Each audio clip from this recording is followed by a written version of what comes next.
Welcome back, everybody, to Hoops HD, the Woohoo! season finale of Under the Radar here on Wednesday, Wait, what? February 22nd, a We're little not after going to do it 9:30 anymore? Eastern. Well, we'll get to that in a second here. First of all, let Okay. me introduce everybody, all right? Can we do that? I'm your host, Chad Sherwood. Down below me, John Stalika. To his side, David Dorman. Did I get everyone? Hey, I'm here. What about Oh, me? David Griggs, unfortunately, back with us as well, despite the fact that our podcast without him last week was one of our highest rated of all time, according to me. It was not. What rating service are you using? um, my own. Oh, okay. Uh, Speaking of ratings, traffic really high. So if you're watching us for the first time, welcome. yes, welcome, welcome, welcome, It's the uh, season finale. You missed the whole season. and that does not mean that this is the end of Hoops HD at all. It's actually beginning Sunday night. We're going to be going into championship week mode with the conference tournament starting next week. So we're going to have podcasts every single night starting Sunday night until Selection Sunday, which means that you're getting even more under the radar coverage, not less under the radar coverage. Did I Right? get that Yeah. right? Yeah, But I And think you best did. of all, we are opening the Puppet Bunker for No, 2023 no, we're in not four doing that days. this year. 4 days, 4 days. We're working that. Don't tell him, Sleek. We don't want him hiding. Grace, what the heck does it mean to be under the radar? Well, it means you're in a league that's late. Do you want the layman definition or the Yeah, technical one or both? layman. Okay, the layman definition is that you're in a league that typically only gets one team in. There is no such thing as a one bid league. There's no rule that says the SWAC can't send 8 or 9 teams, but they typically only send one. Technically, what that means is that it is certainly not the Power Five, the ACC, SEC, Big Ten, Big 12, and Pac 12, nor is it the other regular high level multi bid leagues like normally the Atlantic 10, but not this year. A10 is under the radar. The Big East, the West Coast, the Mountain West, and the American. Hey, I got them all. Yeah, the only other disqualifier, any individual teams that are in the top 25 of either of the two major polls are not considered under the radar. We've had a couple Yeah. teams bouncing back and forth this season. Right now, none of these teams in these conferences we're going to be discussing is in the top 25, so they're all fair game for this final show here. What we like to do for the show is go through all the leagues in alphabetical order, other than a feature conference. And with us going into championship week mode next week, uh, we're going to be doing a lot of conferences. But the very, very last conference we're going to have any discussion of next week, I figure it's going to be a long time between now and we have any more serious discussion of them. Might as well feature them for our final week. We're not going to be talking about this conference until playing a game in conference tournaments until the day before Selection Sunday. It's the last conference tournament to start. So it's going to be also Oh, our wow. last Okay. our last feature conference, and there's some intriguing storylines heading into the last couple of regular season games here. We're talking a little Ivy League tonight, and Dorman. I don't think we've talked too much about this league almost all season, but look at this incredible battle we have here for regular season title, top four spots, everything. A great finish coming. Yep, like you said, Chad, Yale, Princeton, Penn fighting out what seed they will be. They all will be in the Final Four. The Ivy League only brings four to the conference tournament. Now, for that last spot, Cornell and Brown are both tied at 6-6. Only four will advance to the tournament. Not only are they there, Harvard and Dartmouth at 5 and 7 still Yeah. alive. I'll get the schedules up coming up in the screen here in a second. But Salika was a real fun week this past weekend in the Ivy League as well. A couple overtime games in there. The thriller between Yale and Princeton. Well, that was one of the storylines right there. Cornell also happened to go 1-1, but I think one of the big ones that they blew was a game at home against Harvard, which is also keeping the Crimson alive for at least getting into Ivy Madness on their home court. And Griggs, I got Yale and Princeton's profiles up here, especially Yale with a nice net at 68. Where Yeah. does this team land on a seed line, especially if it's them? I think either one of them really would be 13, 14 range. I know Princeton's net isn't quite as good, and but they also I don't know, they're pretty similar other than the net for Yale. I'm thinking 13, 14 range. That's Yeah, about where we've been putting them in our mock committees. and it's kind of funny that one of the reasons Yale's net is so good is the sweep of Princeton on the regular season. Yeah. That kind of pushes them up there a little bit. Um, Hmm. but I got up here on the screen 1 second here. This is the not only this week's upcoming games, every team playing one game, but also March 4th, the final Saturday. So each team with one game this weekend, one game the last Saturday. And so some fascinating matchups here. First of all, for the top spot, Yale with maybe the easiest thing, hosting Cornell and then going to Brown, but not going to Brown is not exactly No, simple. it isn't. But Princeton, on the other hand, has to go to Harvard before they play their rival Penn. Penn's got to host Dartmouth, who's got a little bit of life before they play that Penn Princeton game. Yeah, and like as Dorman touched, so many things are up for grabs in these last two games. The first place finish doesn't really mean much because they don't do home court advantage, but the race for fourth is You know incredible. what? You tell an Ivy League team that winning a regular season title in the Ivy League is not important, and they're all going to laugh at you, Greg. So this is Okay. very important for pride's sake in the Ivy League.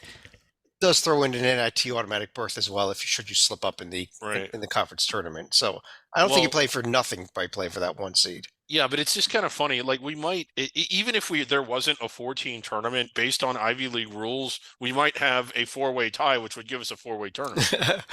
Well, at least a three-way tie here. And Yeah. I guess the other thing you got to throw in there is whoever wins this tiebreaker gets to avoid the other two teams in the total Yeah. championship. The other two teams are going to play each other in the semifinal and then the other team in the final. But Dorman, looking at the other half here, the battle for the last spot here, Cornell is at Yale, tough task. Then an easy game against Columbia to end the season. Brown, though, has to go to the Columbia, then host Yale. If they both split, there's a road here maybe for Harvard or Dartmouth if they can sweep their weekend. Well, if they could, either team could win this weekend, then the winner of their game against each other next week. Yes, exactly. So basically, Cornell is going to Yale, and Brown is at home against Yale. Those two teams both. Anyone at 6-6 or 5-7, all four of those teams need to go 2-0 if they want to have any hope for that last spot. So this is tight. This is going right down to the last game on March 4th. And very big to keep Harvard out of the tournament here, Salika. They are hosting it. Yeah, they're at home. Yeah. Yep. I think we lost Salika. You there? Yeah, Stalika's frozen, I think. I He's think blown away by the excitement. I think we Yeah. lost his audio, Salika. We'll try to get you back here. Yeah, we see him moving there. We can't So hear he's him. trying But to- yeah, well, that is a good point because Harvard, with the built-in advantage of hosting the tournament, it's like congratulations, your first place, and your first game is on the road at Harvard. Yeah. But how they do it, yeah. So maybe that's the gonna have reason to why be- you don't want to win the regular season title if Yeah. Harvard gets that fourth spot. You want to be in that 2-3 game. Salika, Right. do we have you back? I think we do. All Yeah. right, we got Oh. Salika back. Well, just for coming back here, I'm gonna let you go to our next conference here as we go through them in alphabetical order. In the America East, with Vermont sitting here at 12-2, and pretty much clinched. I don't know if they've outright clinched the regular season title, but they're I pretty think much they there. did with the win the night. They did. Yeah, they did tonight. Yeah. I believe there's 16 games in the regular season. So yes, Yeah. Vermont has clinched no worse than an NIT bid at this point. Yep, and we've got Vermont there. 2 games left for them. The other story we've been kind of tracking here is Albany, by virtue of back-to-back losses from NJIT, has remained alive for the American East tournament for now, but there's still a long shot to make it even to the Yeah, top they're 8. they're in hospice, but they are still alive. I mean, they could rally and and win the national title. But Well, they get NJIT head-to-head on Saturday. That could give them the edge for the tiebreaker. Should they? that would certainly make things interesting if they Should- got that. But of course, they then also would have to win at Vermont on Tuesday. So, regardless of what NJIT does, Yeah, they I'm have damn to sure. they have to win at Vermont on Tuesday to earn the right to have the chance to win at Vermont on the quarterfinals. So kind of an uphill climb here for Albany. Dorman, before we do get to conference tournament, there is an interesting game coming up Saturday with Vermont going on the road to Bryant. Yes, I was a little. I thought Bryant was going to be really closer in the standings at the end of the year than they were to Vermont. I thought Bryant, with what they were bringing back, had a chance, but Vermont just too powerful. They played a really strong out of conference. Now they didn't win any of these games. They went out west. I believe it was USC and St. Mary's. But I really like the scheduling done because although they didn't win any, they got themselves ready for conference play. Now they'll get themselves ready for March if they can win the conference tournament on their home floor. Yeah, and it's really, really tough to win at Vermont. So they should be heavily favored to win this automatic bid. Griggs, over in the A-Sun, We see a lot of red on the screen here. First, let me explain a little bit of that here. The ASUN conference only takes 10 teams into its conference tournament. Uh, it does, though, however, allow Bellarmine and Queens, the two transitional teams, in. So the bottom three teams there, Jacksonville State, Central Arkansas, Austin Peay, cannot qualify under any circumstance for the ASUN tournament. They are in red. Bellarmine and Queens, as transitional teams, are also in red. But why don't we talk about the top of the conference where we saw Kennesaw State and Liberty go to head with a hell of a game last Thursday night. It was, and it was a hell of a win for Kennesaw State. And in the moment, it looked like they had a direct path to a first place finish in home court advantage. But tell me this, do they still play at campus sites, Chad? Yes, they do. Yeah. Yes. So the standings are really important, and to have that advantage over Liberty was big. And if you watch that game, you have seen a lot of Kennesaw games, as have I. And I want to know where they got all those people from, because I'd never seen that was just a bonkers environment. They're just north of Atlanta. They found a bunch of people, not a Yeah. problem. But Yeah, but then they kind of gave a lot back on Saturday. Yeah, at home. They were so excited that they lost to Queens. Queens, a fun story in and of themselves as a transitional team, having an exceptionally good year by transitional school standards, but still, you would have expected it to be a bit of a layup for Kennesaw, especially after looking so good just 48 hours earlier against Liberty, and now they're head to head again.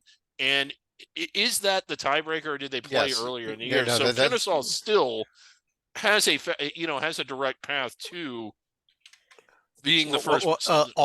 It comes down to a single game here. Yeah. Kennesaw is at Central Arkansas, who is not very good on Friday. They win that game, they are the 1 seed. Should they Yeah. lose it, they will need Liberty to lose at home to Queens to get that 1 seed.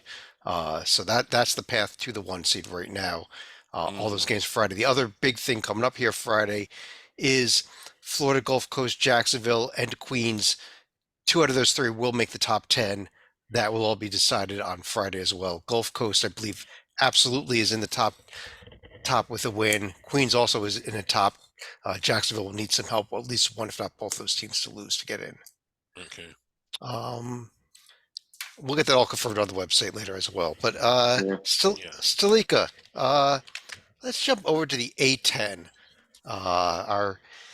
What happened tonight? I think I wasn't paying that much attention. I think Dayton picked up a win tonight. VCU, were they playing today or no? I No, know I guess VCU so. won at on St. Hawk Joe. Hill on Tuesday night. Right. But other than that, Saturday, VCU also blew Fordham off their home court. So the VCU Rams, not the Fordham Rams, are going to be the team that's in the driver's seat as far as the top seed goes in the A10 right here. Dayton, Yeah. they're still a game back. Stop me if you've heard this before, but had you gotten to see VCU in the last week and a half? They haven't done it enough, which is the problem. But they do look like a tournament caliber team. It took them too long to get there, and they stubbed their toes a few too many times, particularly that Jacksonville game. And their resume, I don't think, gets there. Dorman does a little bracketology. I know that's more Rocco and Tytel's thing, but any chance at all this team gets selected without the auto bid? No, I think they'll be brought up. It'll be discussed. But even if you run the table against Richmond and St. Louis at home and then win at GW, and let's say you got to the finals of the A10 and fall short, I just don't see it. I think VCU falls short without the auto bid in the A10. I'll tell you that the thing is, I think this team remains on the committee's board I agree. all the way there. They Yep. could be 1 seed, 2 seed NIT type of situation. Top 4, maybe not top 4, but definitely top 8 out, I think is where they end up. Yeah, they have it in them to play like a tournament caliber team. They have it in them to win a game in the round of 64. It's just that they got to get there, and they didn't do enough during the year. It's like they have a high ceiling. They just didn't play up to it enough to not need the auto bid. No, they didn't. Here's the upcoming schedule for this week. Fordham at Loyola is going on right now, I guess, as we record this. It hasn't gone final yet, or did it? No, it's tied at late It's first yeah, half. it's late first half, so it's a later start for this evening. We're recording this is almost 10 p.m. Eastern right now. Big game though is Friday night's game. I believe it's probably a national televised game. Richmond at VCU. That's a Yeah. nice little rivalry there, if nothing else. Mhm. And Richmond's got some life in them too this year, so don't don't just assume it's a win here for VCU. Right. I Tuesday, St. love Louis at Chris VCU Mooney. also. Yeah, something, and this was brought up by Tytel the other night. I love Chris Mooney as a coach. He will miss the remainder of the season due to health issues, not long-term health issues, but we wish him the best. Get well I'm a soon. big fan of Chris Mooney. Yeah, That's why I absolutely. always overvalue Richmond early in the year. Dorman, over in the Big Sky, one of our two remaining teams that's undefeated in conference play, Eastern Washington, now 15-0. Rolling along, yet no one wants to talk about him. Now, will they be able to pull the double-double? They're going to win the conference. Maybe they go undefeated, but are they going to have? They're going to have all the pressure on them in the Big Sky tournament to get this done. The tournament is in Boise, Idaho, so Eastern Washington will not be playing on their own home floor. So this will be up for grabs. I think they're the best. They are the best team. They've rolled over everybody, but seen this happen so many times before. The perfect undefeated team comes into the tournament, and round one gets awfully difficult with the pressure. So we'll see if they can roll through the conference tournament. Yeah, not that far from Eastern Washington to Boise. I mean, Eastern Washington fans, you should get to Boise for this Better be conference there. tournament. And Eastern Washington has not technically clinched the 1 seed yet. There's still, with 3 games left, an outside path to if Montana State sweeps and Eastern Washington goes 0-3. But realistically, that's not going to happen. Right, yeah. And they have at least clinched a share of it. They are, though, at Weber, at Idaho State, then hosting Montana State 3 games in the next 5 Yeah. or 6 days here.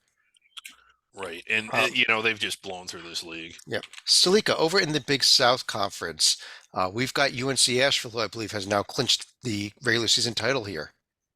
Yeah, UNC Asheville surprisingly has done it by at least 3 games right here. Longwood is at 11-5. They're closest as far as the second seed right here. But the game of the day, not involving either of those two teams, but rather Campbell and Winthrop in the Camthrum Cup here. So, so Winthrop actually gets a 4-point play with under 10 seconds to go. They take a 3-point lead, but Campbell comes back. They hit a 3 with under a second to go in overtime, but unfortunately, the Campbells ran out of gas, and Winthrop ends up getting a nice overtime win. Yeah. The other thing I would throw out there, I know Presbyterian is 1-16, 5-25 overall. But this team, and again they did today, every time they play, it seems to be they're losing by 1 point, 2 points, 3 points. Not only against Upstate, who's a middle of the pack, they've done the same thing against the top of the conference. Do not be shocked if Presbyterian pulls off a couple wins in the Big South tournament. If I'm the 2 seed, likely to face them in the second round, I'd be scared to death of this Presbyterian Yeah, team. you're rooting for Campbell maybe in that game. Yeah. Yeah. If I'm the 2 seed, I'm rooting for Campbell to knock him off because I don't want to play this Presbyterian team. Luck says sooner or later they've got to win one of these close games, and maybe they're What's saving their it for luck Charlotte. Yeah. Let's pull up a team sheet for Presbyterian. Here's Yeah, something I I don't mean, think we've ever done This before. is under the radar, so of course we're pulling up Presby here. 350 in luck. 350 luck. And I didn't even know that was their luck rating, but it does not shock me one bit. Yeah. I mean, look at the point look at this differential. overtime at 4 Asheville, points, at 2 the Yeah. 4 points to the other game, the home game against Asheville, 2 points to Longwood, who is the second place team right now. Yeah.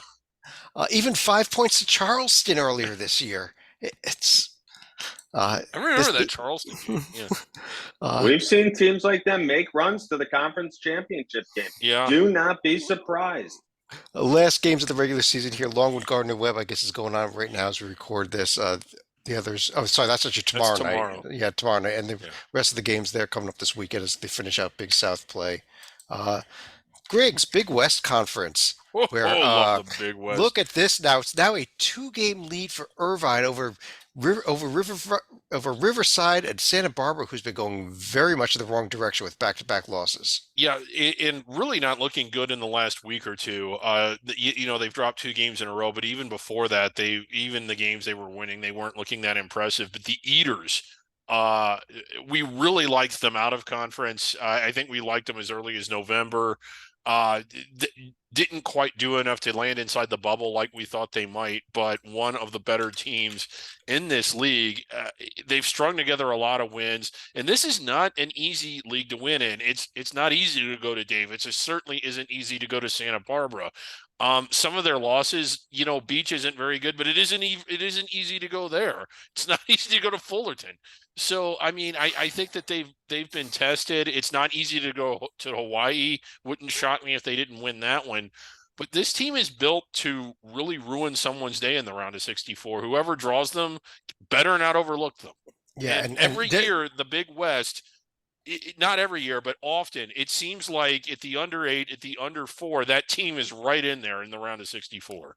And they do have two very, very interesting road tests. Two of their toughest road games remaining at Hawaii, at Riverside before we get to the end of the regular season. So they have not, even though they've got a couple game lead, they have not clinched this regular season title by any means with those two games Right. left on the schedule. Riverside right there now actually half game up on Hawaii and Santa Barbara. And that is this is the big week for Riverside, I guess, because they're going to be hosting Irvine. They also have to go to Hawaii tomorrow night, late night game. So Yeah. interesting week for Hawaii, also hosting Riverside and Irvine. So a lot of interesting games here in Yeah. the Big West this Yeah. week. And Hawaii Santa could Barbara go. also, and say Santa Barbara also needs to get off the mat because they lost by double digits at home against Fullerton. Oh yeah, they what has happened to them? They're one of those teams that the air just seems to have gone out of. Yeah, that has not been going well. They've got the four remaining regular season games to try to get things turned around, but they've really got to get things Yeah. turned around here. I think. I know they had an on the court incident, and I didn't think anything of it, but and I don't know if it's related, but it's kind of hard to not notice that since then they have not been the same. Fair enough. Yeah. Dorman over in the Colonial.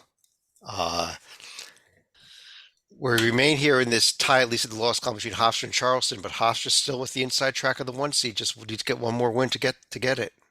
Exactly, one more win. And if you talk to most people and you talk about the Colonial, they think Charleston is running away with this. But no, Hofstra, the speedy Claxton Hofstra, they're good. They're really, really good. They and are. This would be a game I hope we see again, this Hofstra Charleston game. It would be fantastic. Speedy Claxton's got his team playing really, really strong defense, and then they push the ball. I like what they're doing, and they have every chance obviously with the record, but Charleston is in no position to anyone thinks that Charleston is a lock going to this tournament is sorely mistaken. Hofstra is a formidable opponent. Yeah, Could not agree with that more. And Charleston does still have an interesting test coming up here tomorrow night at home. It's a home game, but it's a game Towson team before even to try to finish at least for a tie for the regular season title. Yeah. Very good. You can talk about the paper all day long. I mean, I know that that's what we spend most of our time doing, but on the court, I kind of like Hofstra more right now. I think Hofstra wins this tournament. I really liked how they're playing. Although Hofstra did get a bit of a scare over the weekend, though, the battle for Long Island is not something you can overlook either. And number 330 Stony Brook in the net almost knocked off Hofstra and Yeah, that would have been could have problematic. short-circuited a 9-game winning streak. Hofstra, all they need to do to clinch the 1 seed, beat Northeastern at home on Saturday. That's the game. Other than that, there's a lot of tiebreakers to be worked out here, but it's all about seeding. Conference tournament being held on a neutral court in DC, about midway between Hofstra and Charleston, isn't it? So, Yeah. that's kind of fair. Who am I up to here? Salika, Conference USA, and we can talk about that first place team again. Yep, Florida Atlantic and also North Texas, who seem to be running in virtual lockstep with each other right here. Now, FAU obviously had the loss to Middle Tennessee, hence we're discussing them on Under the Radar one more time. And then you look at North Texas outside of the 2 losses against FAU. They've only had one other slip up in conference play. So with other teams crapping the bed and they're at least bubble teams crapping the bed in their seasons, North Texas, who's quietly put together an 8-game winning streak, they're going to merit some discussion in the selection committee. Yeah, and this is the point I want to make here. Dorman, let me ask you about this. Florida Atlantic, I know we all like them. We think that as long as they can win these last 4 regular season games. They're probably in the field no matter what happens in the CUSA tournament. North Texas, if you can get this nice win tomorrow at Charlotte, and it's not an easy game to win at Charlotte, win the 2 home games, make it to that conference tournament final, lose there to Florida Atlantic. Given what's going on with everybody else on the bubble, like they always do this time of year, falling apart and getting losses, and you've got a team here that's winning, going into the CUS tournament final, they'd be on a 14-game winning streak at that point in time, or a 13-game winning streak. I think there's a case to be made for an outlaw for 2 bids, even if FAU gets the automatic bid. Are you with me? I am with you. I think this is a strong conference. I think this is a very strong team. The run they would be on, I think, Chad, is very important. They would be red hot going into, into the conversation with the committee. If it was a tighter game and they lost, even more so. But I'm with you. The bubble's falling apart. These ACC teams in the middle are not very good. The Mountain West is falling apart. So I definitely think if these 2 teams find each other in the finals and someone doesn't get blown out, they will be at least in the discussion till the very, very end. Yeah, I would like to address the committee members that are watching this show right now. Very quickly, Chad, could you pull up the Middle Tennessee profile? And the reason I want it pulled up is because it sort of, when you look at the paper, is being devalued. I just want it to be properly valued when looking at North Texas's resume. This is a team that's outstanding at home. They've beaten Florida Atlantic. They've beaten UAB. Hofstra, who we talked about earlier. Oh, wait, that wasn't at home. But anyway, this is a team that doesn't just have a bloated home record. They've beaten strong teams at home, one of which is an at-large caliber team in Florida Atlantic. And North Texas went there and won. That is a good win. Yeah, Very only good. 2 losses at home. Now, the Chattanooga one back in December, we got to kind of overlook that. That's down in Tier 4. But the North Texas, being one of only 2 teams able to win there all season so far. They do have one more home game against Louisiana Tech, so we'll see what happens with that one. But I think it is a real good point on this North Texas team. And this game tomorrow night, their last true road game at Charlotte, this is a huge game for them because Charlotte is not an easy place to win. And Griggs, I got to ask you, if they win at Charlotte, do they get one of these? I don't think so. I just think that's Davidson's Charlotte's team, the turd, Okay. the big turd. They might be able to take it home. Who knows? I can't. Every time I see that thing, I am amazed that someone sculpted that and thought, yeah, that looks good. Well, where are we up to here? Griggs, over in the Horizon League, we've seen teams bounce it back and forth. We saw Milwaukee get blown out by Youngstown State. Youngstown State then also blows out Green Bay, but goes to Robert Morris last night and gets their asses kicked. Youngstown State, yeah. I don't know. I have penguin fever, and that one hurt.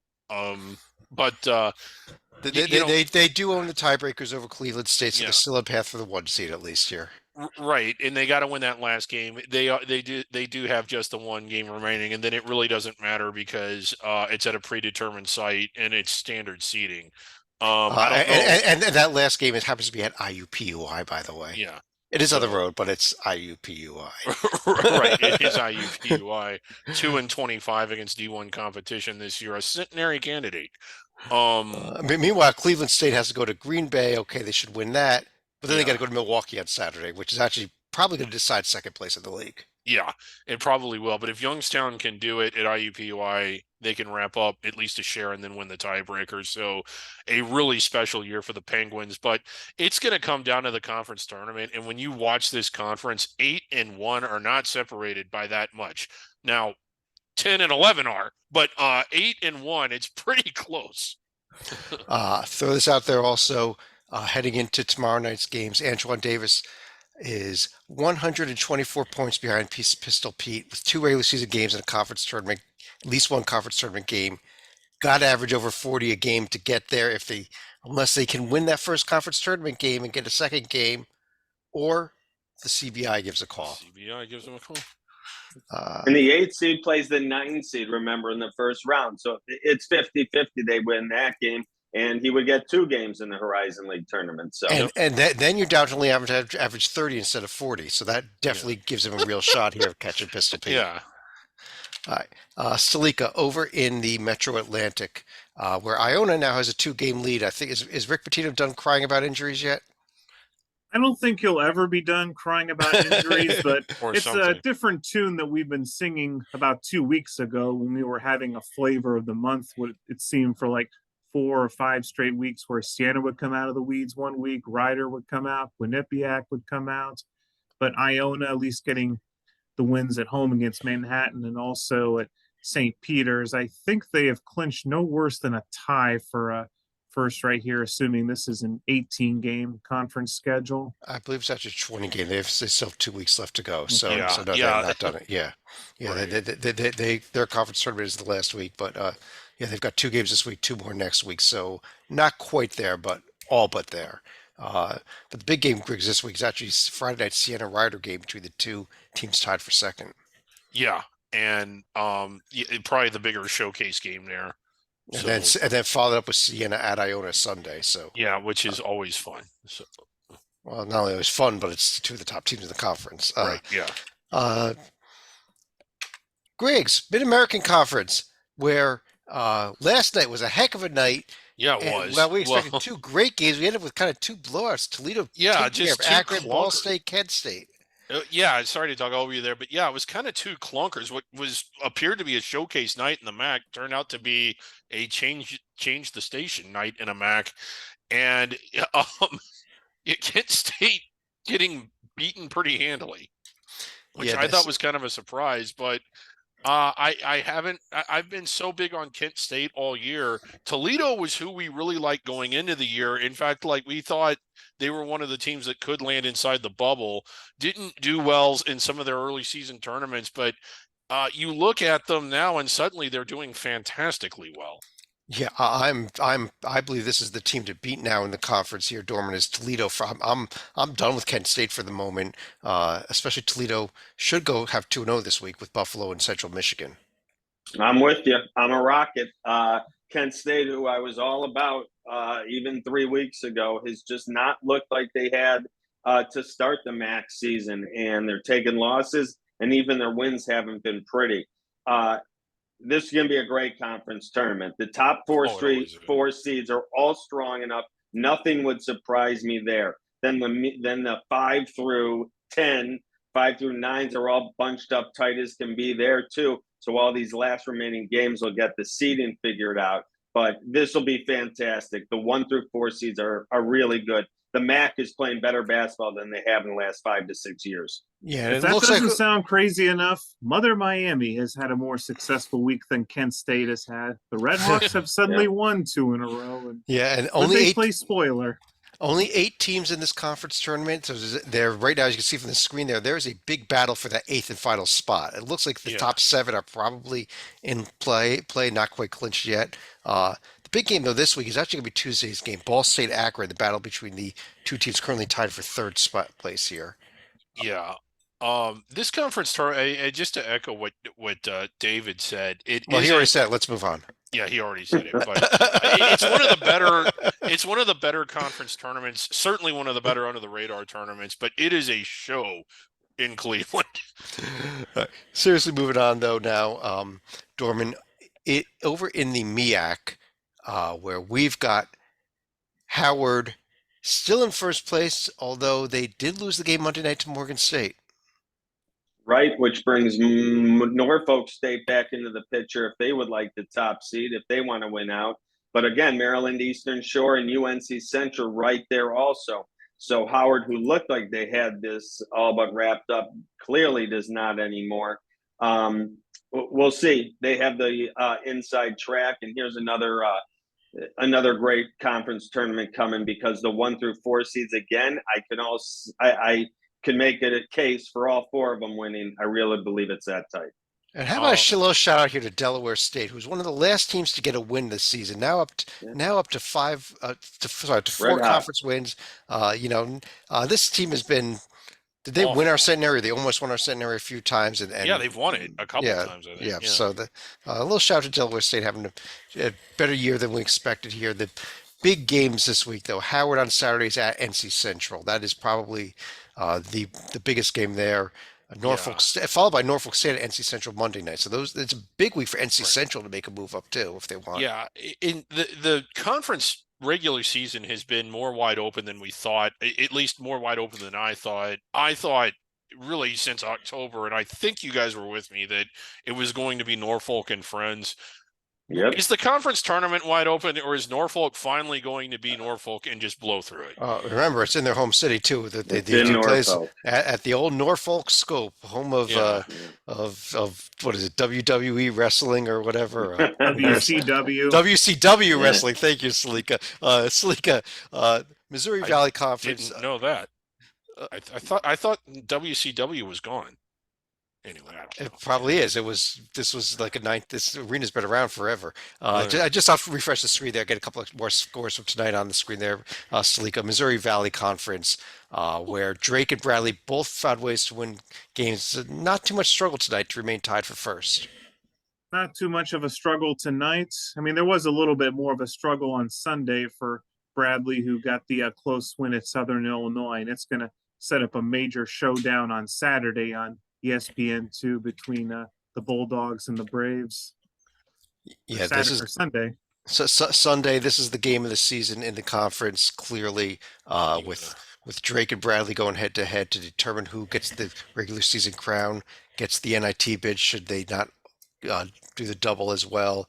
Yeah, And still a big battle here. Southern Illinois, Belmont, Indiana State, for the 3 and the 4 seeds and not having to play a first round game in the conference tournament. Right. Southern Illinois has shown sign. I think Drake, well, Bradley too, but Drake is just playing finally at the level that we thought that they would. And for all the talk of Florida Atlantic and some of the other really good under the radar teams, Drake does not have the profile. It took them too long to get there, but they are there. I think they're playing like a top 25 team right now. Did you see any of that game against Illinois State tonight? And Illinois State's not a pushover. Well, Drake has just been blowing people out. They're a great defensive team. They have 5 offensive weapons, and they're finally playing like the team that we thought they would be all year long. let's see what happens Sunday, though. We have a Yeah. 10-game winning streak against a 9-game winning streak coming to a game here, and then they may have to play the following Sunday again for the Missouri Valley title. So it's going to be Yeah, a fascinating game coming up here this weekend. it is, and it's But like, I think let's yeah. keep things moving here, though. Dorman over to the Northeast Conference, and gotta love it. The 2 ineligible teams 1-2. Okay, so we're going to throw them out. So now we got Fairlight Dickinson looking to have the bid to the tournament. Again, I don't understand the rules. If you're going to be in Division One, then let them be in Division One. And if they win the conference tournament, then they should represent the conference in the tournament. I don't like the rules. I've said it before. I won't go off on that anymore. My team here, my pick here, as we sit today, is Fairlight Dickinson, but it's tight. St. Francis, PA, and Sacred Heart are going to have something to say about that. And one thing here is that while Stonehill in the first year of transition is not going to be allowed to participate in the Northeast Conference tournament, Merrimack is in their third year of transition, and they're going to get the games at home. So if Fairleigh Dickinson wants to win the automatic bid, they may have to go to if Merrimack wins the conference tournament, actually whoever's the highest seeded team in. So it's not right the now, runner. Yeah. So it would not Which be the I don't- runner-up. It would actually be Fairleigh Dickinson who gets the automatic bid if Fairleigh Dickinson does remain in third place. Yeah. After this weekend's which I- games.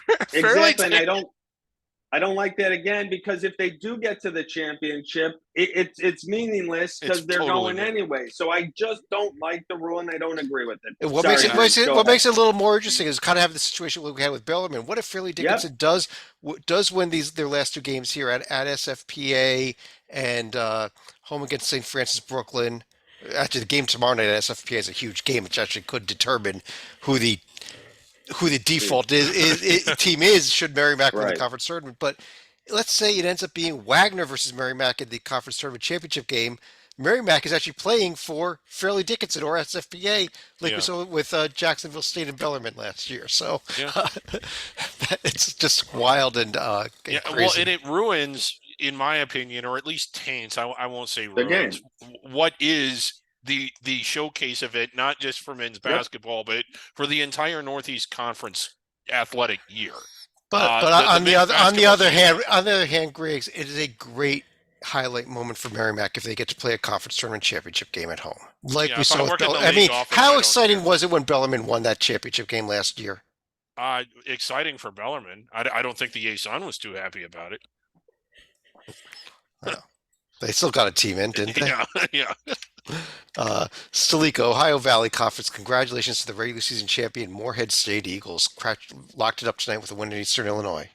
This was another team that seemed to get their motors started a little bit late in the year, but at least they're getting hot at the right time in time for March Madness down in Evansville right here. Now, as far as who's going to be challenging them, you got two teams tied for second right now in terms of UT Martin and SEMO, about 2.5 games behind them. Yeah, and that's the interesting battle that is left here because one of those teams does get a bye into the semifinals as well. So UT Martin and SEMO want that. I believe Tennessee State, Tennessee Tech can. I don't know that either one of them could catch them for those spots. Also, Southern Indiana and Lindenwood are technically eligible for the overseas tournament. It only takes the top 8. Looks like Southern Indiana will be in that top 8. Lindenwood probably not in that top 8. Little Rock and Eastern Illinois probably are going to decide between the two of them who the 8th and final spot is. Yeah, all the There's games. upcoming games here. The rest of the games are coming up tomorrow night, other than Moorhead's game tonight, and then the games will come up this weekend as well. Tennessee Martin would have to win at Moorhead if they want that 2 seed. Yeah.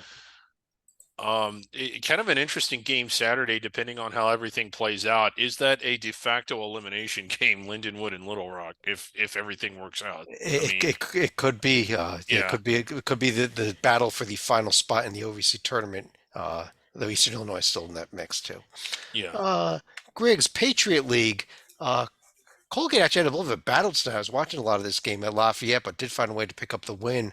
Here they are, 16-1 in conference, and going to be able to host all the games in the conference tournament. Yeah, so again, they're just sort of, I don't know if they're just going through the motions until the conference tournament starts. I mean, you probably not. They're probably taking every game seriously, but they've shown it all year long, and I think they even showed it before conference play starts. They are on a higher level than everybody else in this league on their home court. I think they wrap it up and they go into the round of 64. Yeah, they've got I think they are dominant enough that they should be able to host Lafayette, Loyola, as well as Holy Cross and Bucknell. Is that right? They play the winner of the 8. They play the winner of the 8. They play the winner of the 8-9 game, which looks like it's Loyola and one of that mess of teams that's got to be sorted out this weekend. No, what I mean was back in the day when the Patriot League, I guess it wasn't just campus sites, it was the regular season champion that hosted the entire conference tournament. Okay. Yeah. No, that's not what they're doing this year. It is campus sites. Yeah. Colgate does finish up at Navy, which Navy wants to get that 2 seed. They're in battle with Lehigh, so you at least get the semifinal in your home court. But again, they're going to have to beat Colgate at home, or hopes for some help from BU as BU hosts Lehigh in that battle for the 2 seed. Right. Dorman, though, over in the SoCon, where we had a couple of good games tonight, but we did find a way to see both. Samford won at Chattanooga. Furman found a way to pull out the game against Mercer, so we do keep the standings the same. Samford a game up on Furman and Greensboro. Yes, they are. Even BMI pulled off an upset. They beat Woodford, yes. But Samford I think this is a 3-headed conference. It wouldn't surprise me however this goes. But to me, Samford, Furman, and Greensboro are clearly the head of the class here. It would surprise me if the conference tournament winner didn't come from one of the top 3. And Furman and Greensboro, all 3 of them are still in a battle for the top 3 seeds. The 1 becomes so important because 2 and 3 get stuck together. So it's an easier path for the 1 seed. Yeah, Samford, all they have to do is win their final game. It's at home, but it's against Furman on Saturday. So, and this is going to be a pretty good game. And Greensboro, better not overlook East Tennessee State if they want to take a shot at the top there as well. I'm not certain what the tiebreakers are. We'll have it all figured out on Saturday. Yeah, Samford getting the win tonight to clinch at least a share of first place. Did we ever think we would ever say something like that? I don't know. And I don't know, like, Kennesaw State found all these new people. Samford, have you been noticing they've got people too now in their Uh, arena? Like, Stalika, Southland Conference. We now have a one-game lead for Texas A&M Corpus Christi. We've kind of gone full circle. They started the this season in the first, then it was Northwestern Scythe and Southeast of Louisiana, and now here's Corpus Christi back on top again. And they were also scouting out the McNeese layout with their 23-point win at McNeese on Saturday right here on Northwestern State. They're only a game behind themselves thanks But to their win against Sela. no, Northwestern State was the story though, because yeah. on Saturday losing at home to New Orleans, Griggs. I mean, that was one of the shockers of the day Saturday. Even though it was way under the radar. Yeah, and I want to like Northwestern State because they certainly top out, several stories above everybody else in this league, but then they bottom out really low on top of in addition to that. And what do you make of that? Like I think that This team won at TCU. Yeah, They won at battled SFA. at they battled at Baylor. They battled at A&M. Yeah. And then beat a really good Southern Miss team who And I then know has lost 2 in a row. And But then lose at home to number 356 net New Orleans. I bet there's people out there that don't even know that goes over 356. So yeah, what do you make of this? And I still think that they're built to be the best, but they don't always play like it. All I can say is, they do actually have a real interesting game coming up. It is their game on Saturday, at Texas A&M Corpus Christi. Battle for first place might be the decider for the 1 seed here.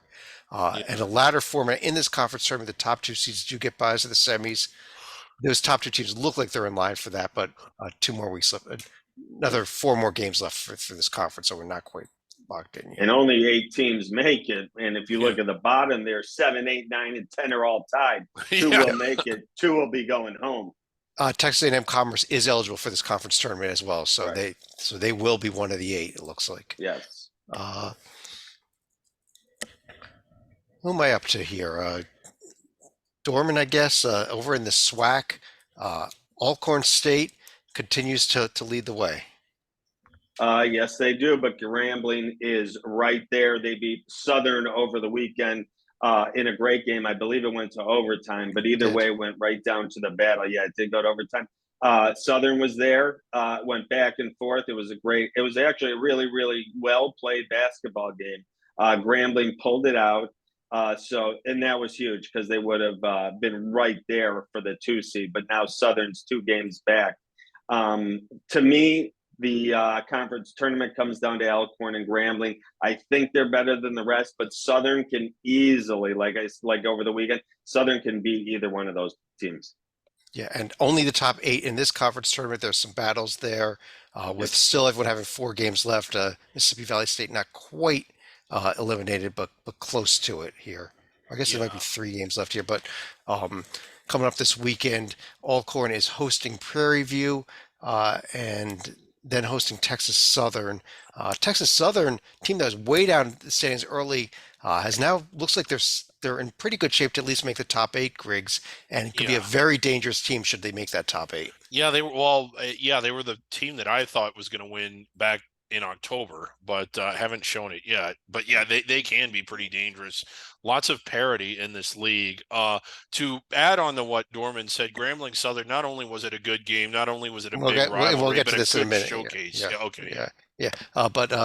But Stalika, let me go to you over in the Summit League, where we get our other undefeated team here, Oral Roberts, 16-0 with 2 games left to go. Although they actually were not as dominant this week as they had been. It was rather surprising that North Dakota was the team that gave the Eagles the scare right here, and that was on Thursday. North Dakota State, a team that's made the occasional NCAA tournament appearance, they ended up losing by 8 against Oral Roberts right here. So as they say, uneasy lies the head that where's the crown? Yeah, but they did go 2-0, and Dorman, how dangerous is this Oral Roberts team going to be in the NCAA tournament? Should they, assuming they do get the automatic bid?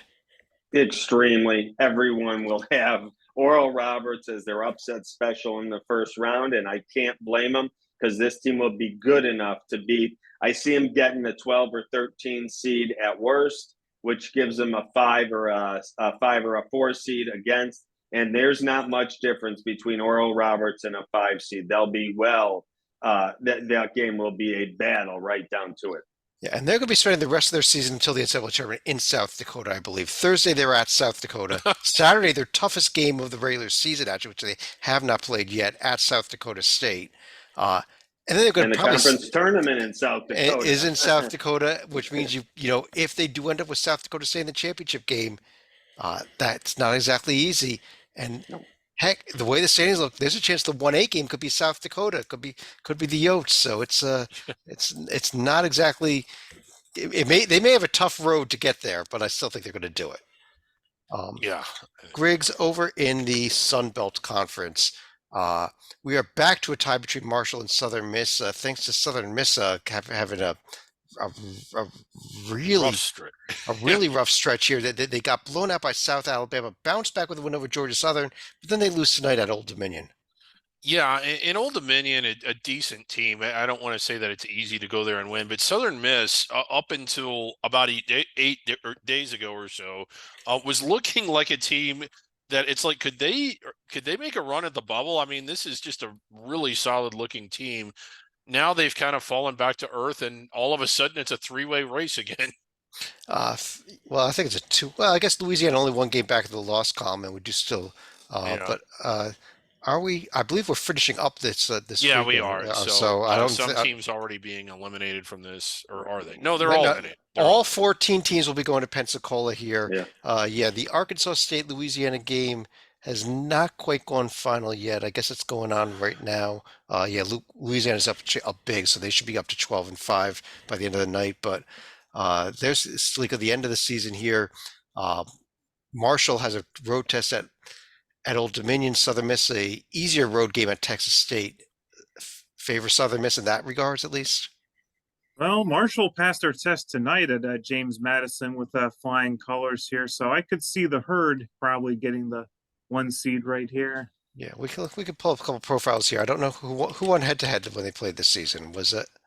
I just don't recall off the top of my head here, but Marshall actually won the game. So Marshall is in position for the tiebreaker. So right now, should Marshall win, they are going to be your 1 seed. Southern Miss will be your 2 seed. Yeah, Top 4 seeds that was get a way bye back. Yeah, at the start of conference play. I'd forgotten that too, Chad. But yeah, Marshall beat them pretty good. And good And point. that's also a rare Tier 2 win for the Herd tonight. Yeah. Yeah, good point, Dorman, though. It is top 4 seeds getting buys into the quarterfinals. The bottom 4 teams actually have to play 5 games in 5 days with that extra round in there.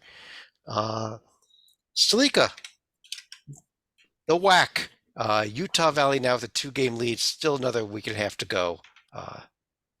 I feel like that's the story on the court right here, thanks to their win at Seattle, but thanks to New Mexico State essentially ending the rest of the season. We're going to be getting a lot of weird results here in blue as teams are scrambling to try to get home games remaining to fill sudden vacancies. Grand Canyon might be the best one because they had to play that on a Tuesday morning in their practice facility.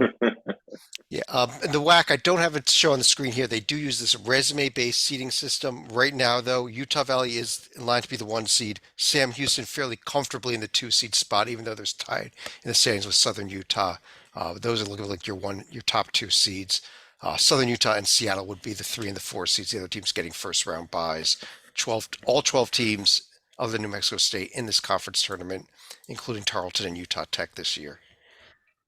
Have they announced what they will do with that 1 spot that's now open, the conference? Well, it was only they were only taking 12 out of 13 to begin with. There was going to be 1 elimination. Oh, so New Mexico got it. So they just made that New Mexico State. What they announced was the other 12 teams, regardless of how they finish, will be in there, even if they did somehow finish below New Mexico State in the standings. All 12 of those are going. But busy day here coming up here. Some games Thursday, but Utah Valley, I guess, is the team we want to really circle here. Thursday night at Tarleton, Saturday at Abilene, and next Tuesday again hosting Tarleton now. So it should be a good week for Utah Valley to just run away with with the conference regular season title, if we look at it that way. Yeah. Let's check in, Griggs, with our two independents. As we saw the end of Division One for the Hartford Hawks. Yeah. And you feel for that entire university community for the idiocy of its leadership. And a lot of alumni and students not happy with the direction they're going. So The good news, Salika, they may be on our Hoops HD board here. They are in the clubhouse at least with a very poor record for our centenary award for worst D1 teams. Still a few other contenders out there though. Not only that, but also an automatic bid to the AC8 is at stake for the Hawks. Yes, AC8 bids. Yes, Chicago State season is not done. They are going to be playing Wednesday at Gonzaga. They're going to stay out there actually next week, and they've got a game at Fresno as well to end the season. So a couple games left for Chicago State. Both of them on the road here. Dorman, your hometown team undefeated at home this year for the Cougars. How about that? Unbelievable. Yeah. I know we joke, but it's an incredible improvement. This team, the program. I mean, for where they were like even 12 months ago, to have an overall record of 11-8, they won 11 games this year. You couldn't have convinced me that was going to happen 12 months ago. I give a lot of credit to the leadership and the coaching staff at Chicago State for sticking with it, staying focused. And I know it sounds crazy, a really impressive season. No, it was. Okay. Checking out a few of our mythical conferences here. First of all, the Front Range. Colorado's all but locked it up here at 2-0. I don't know if Air Force has another game yet left or not. But I think Colorado is done with Front Range games. Wyoming, Colorado State, though, coming up Friday night here. Huge, even though it's not going to impact the standings, this is the real border war. So yeah, it's the real border war. Let's quick look at our back range. A little disappointing here. We end up with a tie here between Arizona and Grand Canyon, and I don't think anything else is going to happen. Although I don't know, did Grand Canyon's win over Park of Arizona count? Maybe they get the title. Yeah, I don't know. Arizona gets another shot at Arizona State, so they could wrap it up. And finally, we have a champion to crown in the Beehive Conference. Yes, it happened. They went to Utah. Grambling beat Southern in Utah on Saturday. Yes. We decided last week it was a Beehive game. There you are, 1-0 in conference, not playing any more Beehive games. Congrats to the Grambling Tigers. They are taking home the Old Ochre bucket. Hey, they're as deserving of it as anybody else. And will this now be the Bayou bucket? It is now the Bayou bucket. Congrats to Grambling. Southern unfortunately finishes tied down there with Utah. Disappointing Beehive season for the Southern Jaguars. No more games coming up here. I don't know. There might be a few more games here. I don't know. Let's see. Anything on there? I don't really see any. But anyhow, the season's over. Congrats to Grambling. Let's under the radar top 10. All right. The four of us voted. Our good friend Rocco Mills for Backtier.org. He's on an airplane as we recorded this, so he couldn't come on the show. I tried to get him on anyhow, but he did submit a ballot at least. Is he going to the Northeast Conference tomorrow night? For Probably. I think he was coming back from the MAC last night, but receiving votes but not quite making the top 10 were Hofstra, Sam Houston, UC Santa Barbara, Eastern Washington, UC Irvine, Dayton, Toledo, Marshall, and Liberty. But let's go to our actual top 10. Number 10, these votes were all cast before they lost tonight. Yeah. It was actually only a 1 point difference between Southern Miss and Hofstra. I think Hofstra would be in our top 10 had we waited till I think we could actually flip those if we wanted to. Coming in at number 9, Bradley. We discussed them, that we do like them in the Missouri Valley. Yeah. Number 8, VCU over there in the A10, the team that we really like as well. Yep. Climbing the standings. Number 7, Utah Valley. We just discussed them at the top of the WAC. This is a dangerous Utah Valley team. Number 6, Kent State. Kent State falling a little bit. It's still in the top despite the slipping up and not even being in first place anymore. Toledo only an honorable mention. Kent State still making the top 10. At number 5, we've got Drake. Of course, if Bradley's in there at 9, Drake had to be above them somewhere here. Yeah. Number 4, North Texas. We've talked about them. Way up there. This is another team that's not leading its conference, but here they are, number 4. I think they should be even higher than number 4. I think I had them number 2 on my poll. Number 2, Oral Roberts, undefeated in conference play. Number 2, College of Charleston. Yeah. Hofstra barely made our top 10, or maybe did make our top 10. College of Charleston, number 2, despite also being behind them in the conference, at least Yeah. technically. And I don't think it's any surprise. We'll throw a drum roll in here anyhow.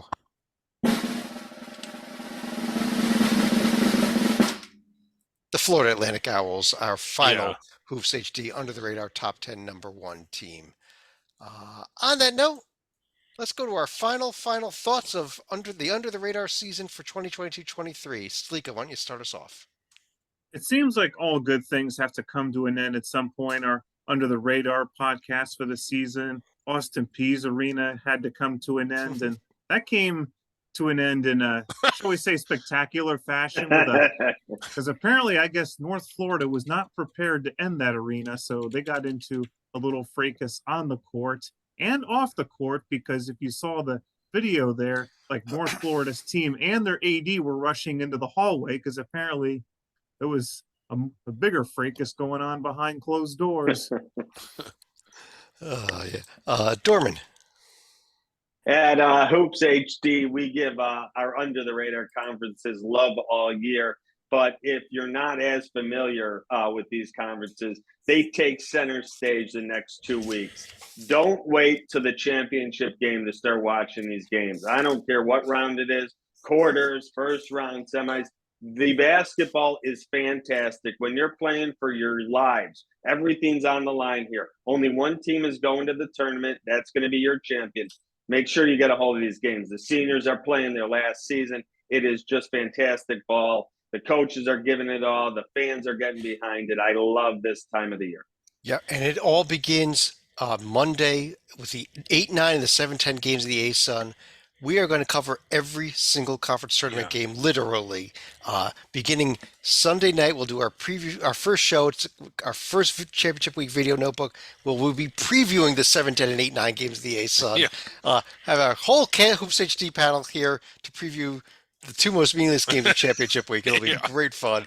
But we're going to be back every single night covering these under the radar. We're going to be doing podcasts at 3 o'clock in the morning. We're not going to be sleeping. I don't even know what else we're going to be doing.